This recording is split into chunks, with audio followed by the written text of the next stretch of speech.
go back to Prigozhin, I think that the British and the Americans were putting a lot of weight in Russia breaking down into a civil war, and that this was timed, and it was going to be exploited at the NATO summit.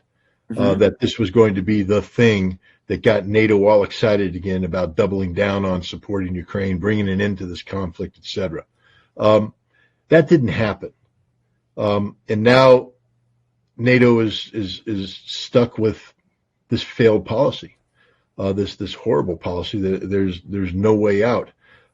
As you rightly pointed out, you can get all the people you want in the world in a room to talk about peace negotiations with Russia, but if the Russians ain't in the room agreeing to it, then there will be no peace negotiation with Russia.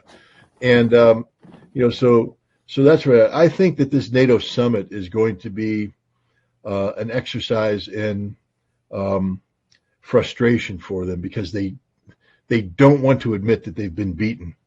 But by this time in July, it's over. The Ukrainian army's gone. There's not anything going to be left, and NATO's going to have to come up, with that realization that not only have the Ukrainians lost, but there's nothing NATO can do constructively to keep the Ukrainians viable in the field.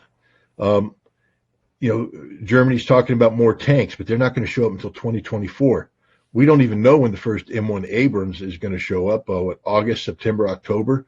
What's the battlefield going to look like there? The F-16s. They say they're training pilots now, but they don't have an F-16 yet.